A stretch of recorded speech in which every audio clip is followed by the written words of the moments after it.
What's up guys, at heto na naman tayo sa panibagong vlog, panibagong destinasyon, at pahinga na muna tayo sa bukid at waterfalls. At ngayon ay subukan naman natin ang mag-beach. Yes, tama ka sa narinig mo, mag-beach naman muna tayo. Well, wala kami sa Boracay, hindi na kami lumayo dahil ang white sandbar na ito ay parte pa ng aming probinsya, ang Higatangan Island, nasakop pa ng municipality ng Biliran Island. Para marating ang isla ng Higatangan ay magsimula tayong maglakbay sa Port of Naval, the capital of Biliran Province. Dito ay sasakay kami ng lancha o bangka para makatawid papuntang isla, at merong itong 1 hour travel time papunta sa isla, depende sa panahon dito. At sa ngayon, ito pa lamang ang numero 1 transportasyon patungong isla. Istorya kami ni Kapitan tungkol sa pag-ibig niya sa life. Love life? Love life. The love life of the captain. Ha? Broken? Ano bang istorya? Umalis sila ng asawa niya, 16 years sila nagsama. Oh? Pero sa libo lang siya pinalitan. Isang libo pag-ibig! Kap, nasan yung mga kalaban natin? Wala tayong kalaban niya. Pre, kompleto rekado pa lang. Bakit? Meron ako Alfonso. Oh. Meron pa akong pulutan ng bunay, itlog. Tinapay. Yosi ako. Sabi ko, kapitan. First crewmate. At habang nasa biyahe kami ay may nahulog sa dagat na dali-dali at itong binalikan ni Kapitan. Ha? Pera. Yung pera. Pero nalaglag. Pera nalaglag. So, kung may man overboard, ang tawag dyan? Money overboard. Money overboard. Napaka-importante no ng perang ito dahil nakadikit pa dito ang pangalan ni Kapitan. Joke lang. At pagkatapos namin makuha ang money overboard ay nagpatuloy na kami sa biyahe.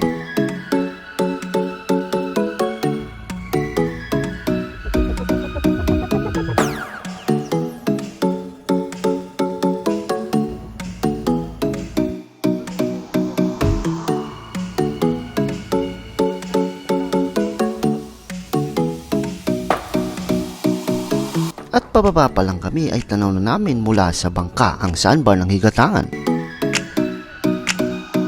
Halos araw-araw ay may turista rito, kaya di na bago ang may makita kaagad na nagsiselfie o nagtitiktok sa sandbar. At may environmental fee dito para sa lahat ng turistang papasok sa isla. May mga cottage din sila dito na pwedeng arkilahin para sa overnight na nasa tapat lang mismo ng sandbar. Pwede rin kayong magdala ng sarili nyong tent. At para makamura, sa aming kaibigan na lang kami tumuloy na high school batchmate din namin noon.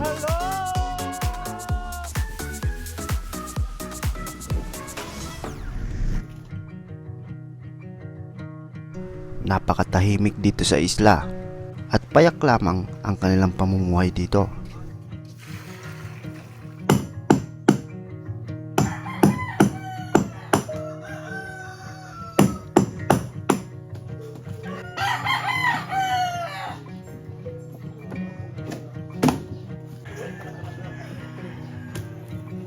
At dahil limitado ang kuryente nila dito, ang ibang bahay ay gumagamit na rin ng solar panel para magkakuryente. Luwa tayo ng buko ngayon. Balik bigyan ng taga. Natagag dito sa pasirong 1,000 na. Oo. Natagag yung dagat. Balik. At kinabukasan ay sinimulan namin ang aming adventure sa isla. Ang una namin pinuntahan ay ang lighthouse na isa sa sumisimbolo sa Higatangan Island. Hindi nga lang tayo pinalad na maakyat ang tuktok ng lighthouse dahil pumanaw na ang mismong caretaker nito. Kaya sa ngayon, sarado ang pinto para sa mga turista.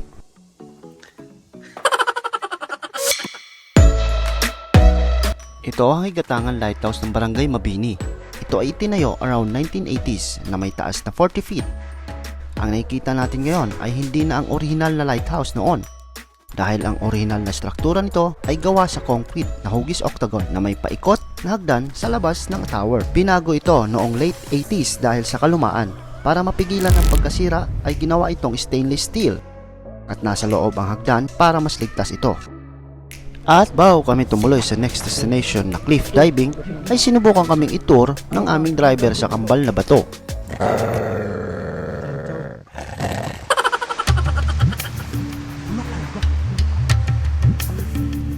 Nakakamangha ang rock formation na ito. Para makita ito ng malapitan ay kinakailangan na mag-antay na bumaba ang dagat para makadaan sa tabing dagat at makita ito ng malapitan. Sa ngayon ay andito tayo sa likurang bahagi ng isla na mamamangha ka sa ganda ng rock formation dito.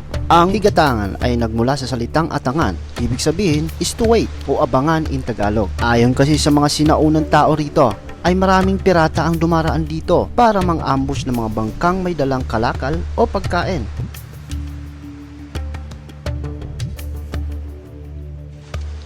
Yeah. Am I fresh? And now, let's try the cliff diving.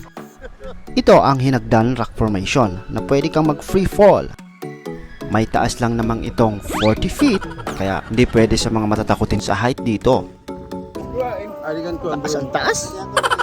Taas nun, tol. Taas, tol eh. Tol, tatalon sana ako kaso ayaw ni Kit. Ayaw niya, tol eh. Ayun ang mga kaibigan. Hindi pwedeng tumalon yung director ng vlog. Nagbabawalan ako. Ay, gusto ko lang nga kanina eh. At dahil nga ako ay matatakutin sa matataas, ay ipinaubaya ko na lang ito sa kanila.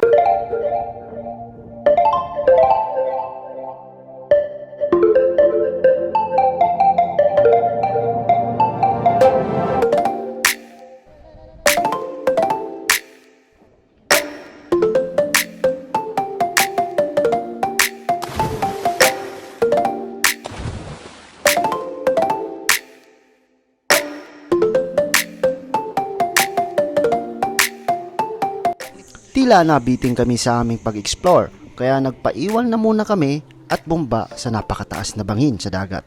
Ito guys, mas gugustuhin ko pang bumaba dito kaysa yung tumalon doon. Ang taas eh. Matatakutin tayo sa Anong masasabi mo, partner? Makyat dito mamaya. No, tingnan mo, sobrang steep ng hagdan. So ayun guys, may nakita tayong spot doon sa drone na parang swimming pool. Pupuntahan natin, parang interesting kasi siya eh, no? Ganda, maganda yung tubig doon. Tapos parang Malalim na part. Medyo maalim. Nakakamangha yung rock formation dito guys, no? Tsaka yung mga matutulis. Kaya pagka maalon, hindi kayo pwede pumunta rito kasi pwede kayong mapalo. Baka mahampas kayo rito. Tulis yun guys. Matulis pa sa akin yan. Ano ba yun? Sobrang tulis. Ha? Ano na? Parang mabivirginan ka. Sobrang tulis. Boy, upo ka nga dito boy. Bab. ayaw ko nga. Okay, ni. Padi. Ang manini. Amo lagi. At heto na kami sa tinatawag naming sea swimming pool na tambahin ng mga sirena. Swimming. Ano pa dito? Ha? Yung tambay ng mga sirena. Oo nga no.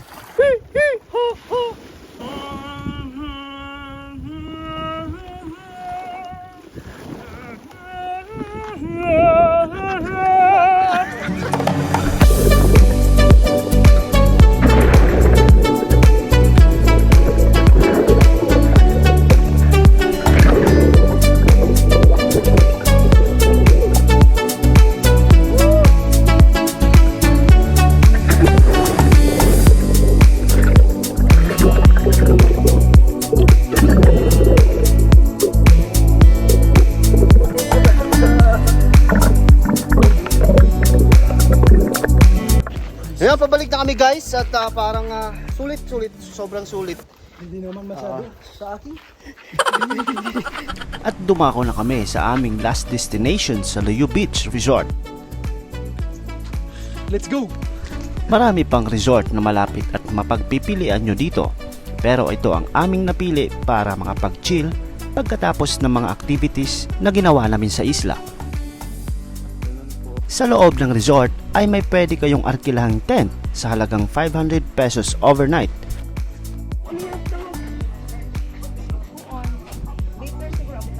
Ayos yan Sobrang relaxing ang vibes kaya mapapaduyang ka na lang. Ito pa.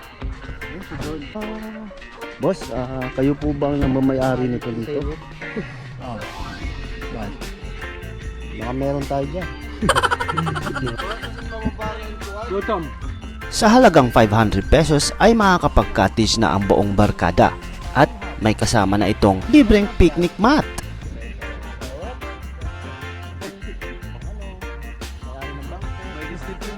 So guys, napakaganda dito at ngayon, ipapakita ko sa inyo kung gaano kaganda rito. Let's go.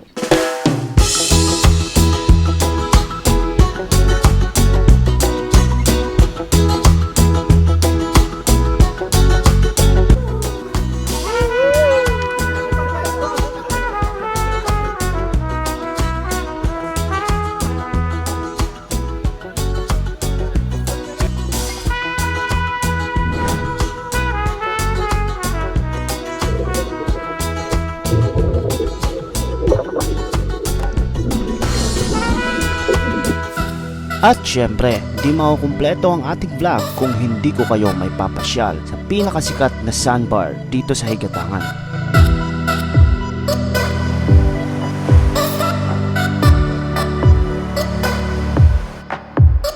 So guys, andito na po ang sunrise, yung pangalawang sunrise ng pangalawang sunrise ng Higatangan.